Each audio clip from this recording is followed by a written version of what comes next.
What's up, Soul Family? Coming at you with another collective reading. If you're looking for messages from your angels, ancestors, guides, even if they're unconventional, then I could have a message for you. I think we can draw inspiration or knowledge from all aspects of creation, not just this specific reality. If you're interested in a one-on-one reading, you can do so by directly messaging me or with the link in the bio. It'll be $20 for your first reading for up to 20 minutes. You can ask whatever question you want, or I can pull and see what comes out. If it resonates, cool. If not, I'll just refund you. Now, that being said, let's jump right in.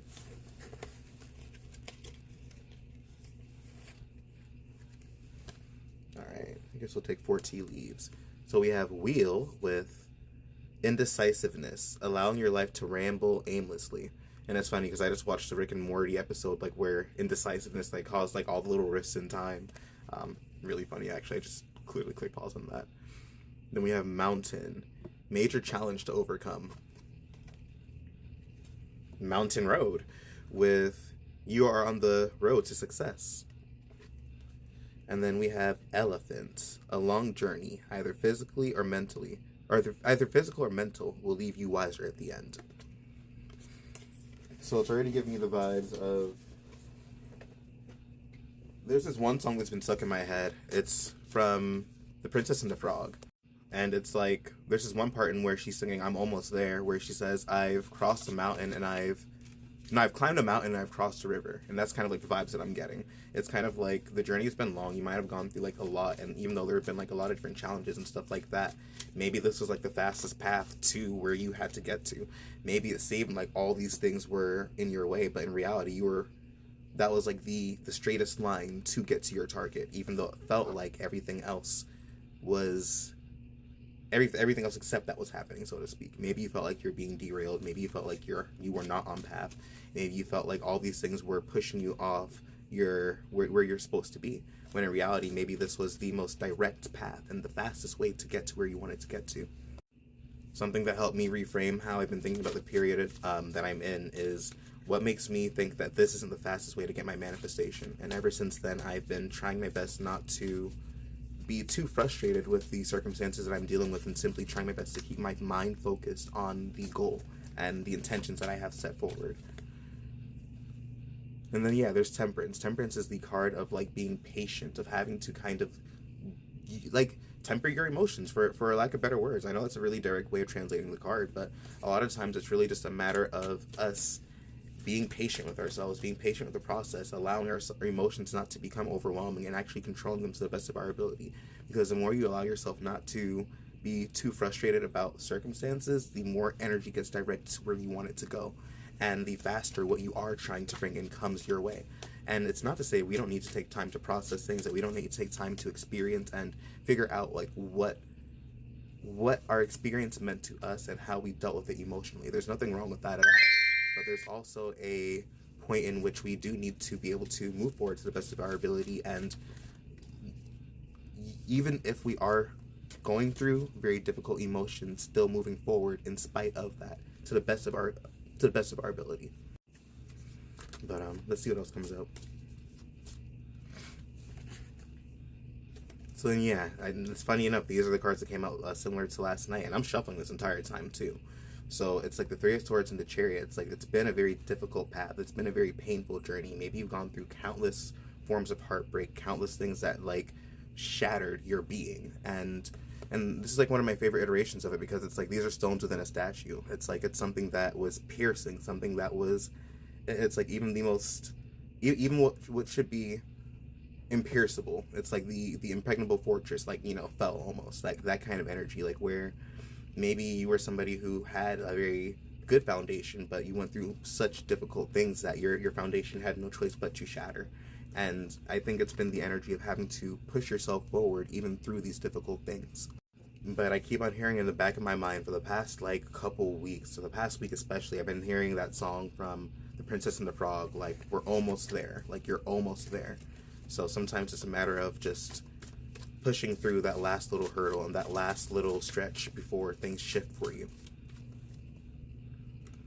And the Seven of Cups, so there goes the energy of the indecisiveness. So again, sometimes there are so many different options and timelines that we can go down, and it's simply a matter of us just committing to one and just doing it. Instead of wondering if this is going to work out or that's going to work out, when it comes to manifestation, being able to pick one of these cups and then just allow reality to start conforming around whatever decision you had or whatever decision you makes, the decision you made makes things happen a lot faster for you.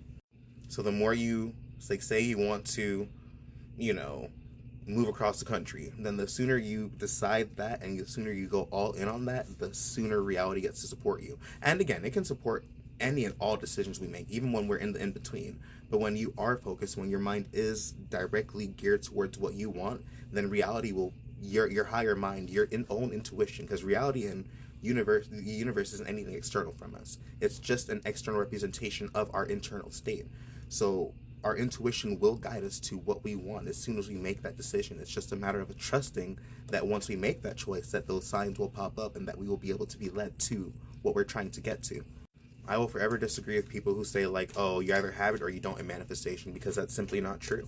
Because there are countless things that somebody might want to manifest, and there's always going to be a gap or perceivably a gap between us and that manifestation. And there is a reason for that. It's because we came into this physical realm to experience that transition and to experience the gap of becoming or acquiring the things we want to manifest. So the very notion that you either have it or you don't is a very short-sighted concept of manifestation. And it's like, yes, I understand that. Like, I either have, these cards in front of me or I don't. Like, that's kind of like the mentality.